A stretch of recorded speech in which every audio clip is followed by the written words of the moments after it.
दोस्तों नमस्कार। दोस्तों मैं विमल शाही आप सभी लोगों का अपने चैनल में स्वागत करता हूं और उम्मीद करता हूं कि आप लोग सब लोग स्वस्थ होंगे एवं मस्त होंगे।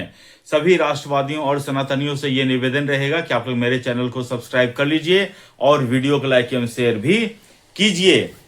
दोस्तों दिल्ली में और अलग अलग स्टेटों में छात्रों का आंदोलन चल रहे हैं, सो कॉल्ड छात्रों का आंदोलन चल रहा है और मोदी जी चुप हैं। मोदी जी कुछ बोल नहीं रहे हैं। धर्मेंद्र प्रधान के इस्तीफा का मांग किया जा रहा है और धर्मेंद्र प्रधान इस्तीफा नहीं दे रहे हैं। इस बात पर आज हम लोग चर्चा करेंगे कि आखिर मोदी जी चुप क्यों हैं। दोस्तों मैं भी छात्रों के आंदोलन का समर्थन करता हूं, लेकिन फिर भी हमें गोदी मीडिया और अंधभक्त कहा जा रहा है। क्यों? एक भी बीजेपी सपोर्टर्स मुझे लाके बता दीजिए जो ये कह रहा है कि पेपर लीक कोई मुद्दा नहीं है, छात्रों के इशू के साथ वो खड़े नहीं हैं। एक भी बीजेपी सपोर्टर्स को लाकर दिखा दीजिए।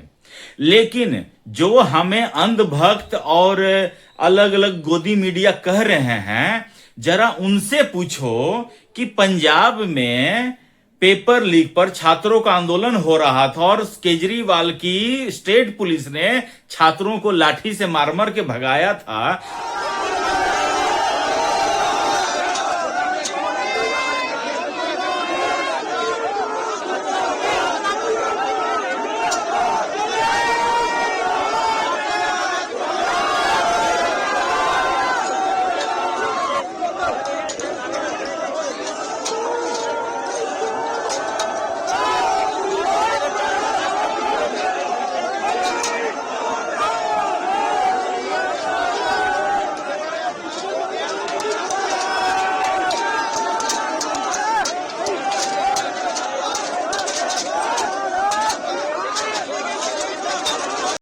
तब कितने लोग पंजाब के शिक्षा मंत्री का इस्तीफा मांगने गए थे, मुझे बताओ कमेंट करके।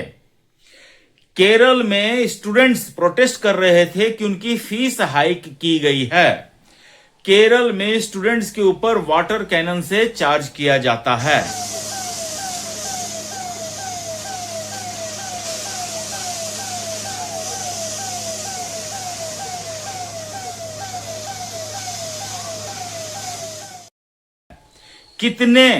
कितने मीडिया वाले या कितने लोग जो आज वहां पर केरल में एजुकेशन मिनिस्टर या चीफ मिनिस्टर से इस्तीफा मांगने जाते हैं, मुझे बताओ। दोस्तों भारतीय जनता पार्टी से इस्तीफा मांग लेना या इसका कोई मतलब नहीं है। तुम आज तक एक एग्जाम्पल सेट तो करते कि हां देखो हमारे ऊपर भ्रष्टाचार का आरोप लगा, हमने इस्तीफा दिया। केजरीवाल जैसा नंगा आदमी, नीच आदमी, पतित आदमी जो जेल चला गया लेकिन कहा कि हम इस्तीफा नहीं देंगे, वो आदमी कह रहा है कि धर्मेंद्र प्रधान को इस्तीफा देना चाहिए। ऐसे अरविंद केजरीवाल जैसे घटिया आदमी, क्रिमिनल आदमी के नाम पर इस्तीफा तो कभी दिया नहीं जा सकता है। अगर मैं अब तक तो मैं चाह रहा था कि धर्मेंद्र प्रधान का इस्तीफा हो जाए, लेकिन अब मुझे लग रहा है धर्मेंद्र प्रधान का इस्तीफा नहीं होना चाहिए। अगर जंतर मंतर पर केवल स्टूडेंट प्रोटेस्ट करते तो मैं भी हो सकता है कि अपने घर पर ही रहकर फास्ट करता और स्टूडेंट्स को सपोर्ट करता। लेकिन आप 2 मिनट का एक वीडियो है कंपाइल करके मैं लाया हूं, उस वीडियो को आप देख लीजिए, फिर बात करेंगे कि जंतर मंतर पर कौन कौन लोग पहुंचे हैं। देखिए इस वीडियो को। संसद भवन उखाड़ दिया जाएगा, संसद भवन उखाड़ दिया जाएगा, नेपाल उखाड़ जाएगा, नेपाल। मोदी को भी गोली मार दो, सही में मैं तो मार भी दूंगी। Fuck Delhi police, fuck BJP, fuck Indian army.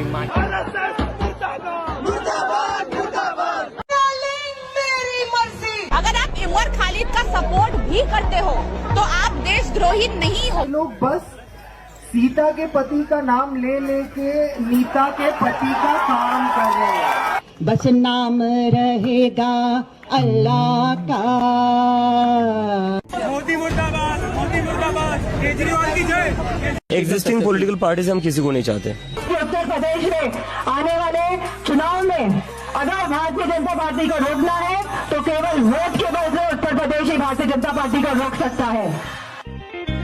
Existing political parties हम किसी को नहीं चाहते। आम आदमी पार्टी, हमारी पूरी टीम और दिल्ली के नागरिक और जनप्रतिनिधि होने के नाते हम सीजेपी का समर्थन करते हैं। एग्जिस्टिंग पॉलिटिकल पार्टीज हम किसी को नहीं चाहते। तेरी बात सारी।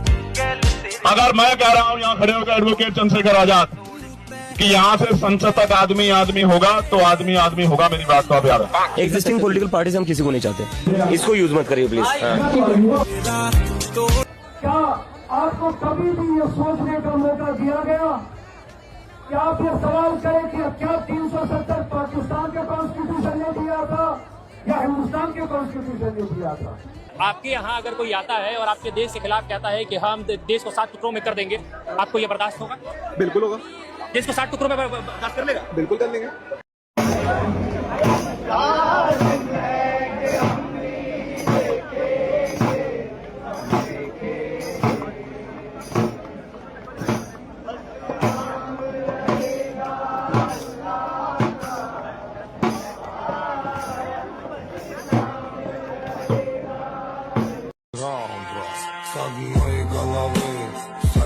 प्रेमानंद जी महाराज भी तो बोल सकते हो महाराज। नहीं, महाराज क्यों कहे? वो कहाँ के महाराज है? कौन सा उनका किंगडम है जहाँ के वो महाराज है? और यहाँ पर हम आज यूं ही नहीं खड़े हैं, अभी ये तमाशा तो शुरू हुआ है। नरेंद्र मोदी, अभी ये तमाशा शुरू हुआ है, अभी ये खेल शुरू हुआ है और इस जज्बे का आंदोलन को, इस जज्बे का अंदाजा तुमको अभी नजर आ रहा होगा। ये अभी पिक्चर बाकी है। ये नाम क्या? दक्ष प्रजापति। और उसकी बेटी कौन? सती। सती एक दिन इंस्टाग्राम चला रही, सामने आई प्रोफाइल शिव की। शिव कौन? अपने हरियाणा का चोरा, देसी बंदा। ऐसे एक बार ठंड लग रही, वहां पे देखा शमशान घाट में चिता जल रही है, उसके आगे बैठ के हाथ सेकने लग गया, राख अपने ऊपर लगा ली। तो सती तो फुल इम्प्रेस, यार क्या कूल बंदा है। बोली डैडी मुझे तो इसी से शादी। मैं सुबह उठता हूँ, ये लोग नारा शुरू करते धर्मेंद्र प्रधान से, अमर भाई उठने तो दो। भूख हड़ताल भी सोच रहे हो? नहीं, भूख हड़ताल मैं तो मुझे नहीं लगता यार मेरे बस की। तो देख लिया आपने इस वीडियो। इस जंतर मंतर पर स्टूडेंट्स के नाम पर प्रोटेस्ट करने में स्टूडेंट्स को छोड़कर बाकी सभी लोग गए हैं। बताइए एलजीबीक्यूटी वाले लोग वहां क्यों गए थे? उनका एनटीए से क्या लेना देना है भैया? मेरी लिंग मेरी मर्जी वाले नारा लगाने वाले दीदियों का उस छात्र आंदोलन से क्या लेना देना? अरुंधति राय वहां पर जाती है और कहती है कि Kashmir is not integral part of India, उसका छात्र आंदोलन से क्या लेना देना? उमर खालिद का सपोर्ट करना, सरजिल इमाम का सपोर्ट करना, वो छात्र आंदोलन से क्या लेना देना उसका? बिरयानी गैंग जो सीए में बिरयानी पहुंचाते थे, जिसे कहते थे कि ये ऊपर वाले की बिरयानी है, वो बिरयानी वहां क्यों पहुंच रहा? उसका छात्र आंदोलन से नीट पेपर लीक से क्या लेना देना? वहां पर बस नाम रहेगा अल्लाह का, उसका लेने से उसका इस छात्र आंदोलन से क्या लेना देना? उसके बाद अरविंद केजरीवाल पहुंचता, कहता है कि नेपाल जैसा, श्रीलंका जैसा, बांग्लादेश जैसा आंदोलन कर लो, छात्रों को प्रोवोक कर रहे हैं। लेकिन छात्र उसके प्रोवोक करने पर भी नहीं आ रहे। आ कौन रहे हैं? सरजिल इमाम का बाप आ रहा है, उमर खालिद का बाप आ रहा है, जो 5-5 साल से जेल में बंद है, उसके बाप यहां पर आकर, जो लोग दिल्ली दंगे में शामिल थे वो आ रहे हैं। वहां पर डिंपल यादव पहुंचती है, कहती है कि यूपी चुनाव में इनको हराना है, उससे नीट छात्रों का कैसे भविष्य सुधर जाएगा? मोहतरमा बताइए तो जरा। राहुल गांधी आते हैं, लेफ्ट वाले आते हैं, तमाम पॉलिटिकल पार्टीज के लोग आते हैं और कहते हैं कि मोदी सरकार को उखाड़ फेंकना है, मोदी के 13वीं के वहां पर समोसा खिलाए जा रहे हैं और कहा जा रहा है कि मोदी की 13वीं है। मोदी को वहां से भद्दी गंदी गालियां दी जा रही है।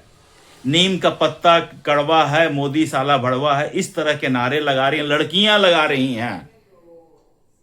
और उसके बाद ये एक्सपेक्ट करते हैं कि मैं इनका आंदोलन का समर्थन करूं। ना भैया ना, ये ना हो पाएगा। तुम कर लो। आज मुझे कई भाजपा समर्थक जो अभी एंटी मोदी हो चुके हैं, उनके कॉल्स आ रहे हैं। वो मुझे पूछ रहे हैं कि हम लोग तो एंटी मोदी बन चुके हैं, आप एंटी मोदी क्यों नहीं बने हैं? अरे भैया, मुझे नहीं बनना है, मुझे जो सही लग रहा है वो मैं करूंगा। अगर आपको लग रहा है कि आप एंटी मोदी बन गए हैं और आप कांग्रेस या आम आदमी पार्टी वाले ग्रुप में शामिल हो गए हैं, तो मेरा सिर्फ एक सवाल है, जिन लोगों का समर्थन आप कर रहे हैं उनसे सिर्फ एक क्वेश्चन पूछिए, सिर्फ एक क्वेश्चन पूछिए और आप सही सलामत आ जाएंगे। तो मेरे पास बताइए, आप सिर्फ उनसे ये पूछिए कि क्या 0 नंबर वाला या नेगेटिव नंबर वाले स्टूडेंट्स को भी डॉक्टर या इंजीनियर बनना चाहिए? क्या उसके लिए भी प्रोटेस्ट तुम लोग करोगे, उसकी भी डिमांड करोगे? अगर उसका जवाब हां में आ जाता है कि हाँ हम इसके लिए भी करेंगे, तब हम आपको मान लेंगे। लेकिन कुछ नहीं मिलता है तो लोगों को, स्टूडेंट्स को मार रहा है। स्टूडेंट्स को तो पंजाब में भी मार रहा है, वहां के लिए तो आपके मन में दर्द नहीं उठा। स्टूडेंट्स को तो केरला में भी मार रहे हैं। एक बच्चे ने मुझे एक आंटी की वीडियो शेयर की, जरा आप सुन लीजिए उस आंटी क्या कहना चाह रही है। अच्छी लगी ना ही ये जो कॉकरोच जनता पार्टी है, इससे कोई लेना देना है, लेकिन नफरत बीजेपी से हो गई है अब। क्योंकि जिस तरह से लोग बच्चों के पीटने को जस्टिफाई कर रहे हैं ना, वो इतना घटियापन है, इतना घटियापन है। अगर वो संसद की तरफ चले जाते तो, अगर वो किसी पर हमला कर देते तो इसलिए लाठीचार्ज कर दिया, तुमने मणिपुर जला दिया, तुमने पेड़ काट दिए, तुमने हवा खराब कर दी, तुमने पेपर लीक कर दिए, तुमने देश का भट्टा बिठा दिया, तुमसे सवाल तक नहीं पूछ सकते, तुमसे एक रिजाइन तक नहीं दिया जा रहा। वो कुछ कर देते तो इसलिए लाठियां मार दो, फिर तुम्हें तो सीधी गोली मार देनी चाहिए। और उनसे बड़े बेवकूफ अंधभक्त, भाई साहब, अंधभक्त से बहस मतलब जिंदगी तहस नहस। पर अंधभक्त अगर आपसे बहस करे तो आप याद रखिएगा कि हमें बीमारी से लड़ना है, बीमार से नहीं। अब ये आंटी कह रही है कि भाजपा समर्थक अंधभक्त से लड़िए मत, क्योंकि उन्हें बीमारी से लड़ना है, बीमार से नहीं। वो मतलब भाजपा के समर्थक को वो बीमार कह रही हैं। ठीक है, आपको लगता है कि हम बीमार हैं, लेकिन 70 साल जिस मानसिकता से, जिस कुंठा से आप ग्रसित रही हैं, उसको क्या कहा जा सकता है? बहुत इस देश में दोस्तों, ये इस देश में सबसे बड़ा, अच्छा लोग कह रहे हैं कि हमें कॉकरोच कह रहे हैं। कॉकरोच तो मोदी सरकार ने किसी को कहा ही नहीं है, लेकिन जो लोग अपनी बुद्धि को नाले में बहा दिए हैं वो कह रहे हैं कि हमें कॉकरोच कहा गया था चीफ जस्टिस ऑफ इंडिया की तरफ से। वो भी वकीलों को कहा गया था कि वकील पेपर लीक होने के बावजूद भी इतने सारा वकील बन जाते हैं, उनके पास केस नहीं रहता है और उसके बाद वो एक्टिविस्ट बन जाते हैं। इन जैसे लोगों के लिए चीफ जस्टिस ऑफ इंडिया ने कॉकरोच शब्द का इस्तेमाल किया था, और उसका बिल अगर आप मोदी से पे फाड़ेंगे तो देख लीजिए कि आपकी समझदारी कितनी है, ये आप देख लीजिए। अच्छा, उसके बाद कुछ नहीं मिलता है तो मोदी प्रेस कॉन्फ्रेंस नहीं करते हैं, फिर इथेनॉल पे आ जाएंगे, तमाम तरह के मुद्दे पे आ जाएंगे। अंत में कुछ नहीं बचेगा तो कहेंगे कि मोदी प्रेस कॉन्फ्रेंस नहीं करता है। एक दिन प्रेस कॉन्फ्रेंस किया है और मोदी की मां को लेकर, मोदी की वाइफ को लेकर भद्दी भद्दी गालियां, अननेसेसरी कमेंट्स किए जा रहे हैं। तो मेरा तो इतना ही कहना है कि देश जिस रफ्तार से चल रहा है वो रफ्तार, उस रफ्तार को न कांग्रेस मैच कर पाएंगे, न आम आदमी पार्टी मैच कर पाएंगे, न अखिलेश यादव मैच कर पाएंगे और न ही लेफ्ट वाले मैच कर पाएंगे। और इन जैसे लोगों को विदेश से इंस्ट्रक्शन आता है। एक्चुअली ये लोग अपने मन से तो कुछ खेलते नहीं है, इनको बॉल आता कहीं और से, तब ये लोग बैटिंग करते हैं। तो इनको इंस्ट्रक्शन आ रखा है कि अगर आप ऐसे ही, राहुल गांधी 20-20 दिन जाकर क्या करता है मालूम नहीं, तो इन लोगों को इंस्ट्रक्शन आया हुआ है कि आप लोग जितना भारत में डेवलपमेंट की जो एक्टिविटीज है, जितना आप अगर इंस्टॉल कर सकते हैं, जितना नुकसान पहुंचा सकते हैं, इस सरकार को अगर गिरा सकते हैं तो यू आर मोस्ट वेलकम। और उन्हीं के इंस्ट्रक्शन पर यह सारा काम हो रहा है। अब दोस्तों देखिए, जब मोदी ने आज एक्स पर पोस्ट डाल के कह दिया है कि स्टूडेंट्स का इशू उनके लिए सबसे प्रमुख इशू है, ठीक है ना, और उन्होंने यह भी कहा है कि वो फास्ट ट्रैक कोर्ट का व्यवस्था करेंगे, जिससे जो है जो भी पेपर लीक में इन्वॉल्व पाया जाता है उनको तुरंत और कड़ी से कड़ी सजा मिल जाएगी। अब आप मुझे बताइए कि अगर कोई आदमी इस पेपर लीक में पाया जाता है तो क्या कांग्रेस वाले अपने वकील भेज के उसको बचाने का प्रयास करेंगे कि नहीं? इसकी गारंटी लेंगे कांग्रेस?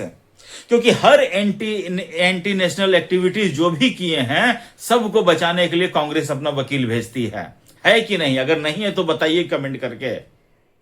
और उसके बाद दोस्तों देखिएगा, जैसे ही कोई आदमी पकड़ा जाता है फिर lower court, high court, supreme court खेलते खेलते कितने नीट के एग्जाम बीत जाएंगे, कितने एनटीए के एग्जाम बीत जाएंगे, कितने आईआईटी के एग्जाम बीत जाएंगे, कुछ नहीं हो पाएगा। ये सिस्टम ऐसा सड़ा गला सिस्टम है।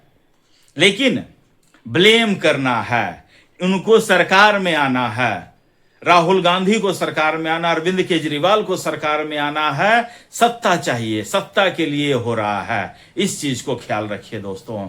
बाकी आप लोग समझदार खुद हैं। कमेंट के लिए आप लोग स्वतंत्र हैं, जैसा भी चाहें कमेंट कर सकते हैं। अच्छा कमेंट हो, बुरा कमेंट हो, कमेंट कर सकते हैं। और अपना ख्याल रखिए, स्वस्थ रहिए, मस्त रहिए। तब तक के लिए नमस्कार, जय श्री राम।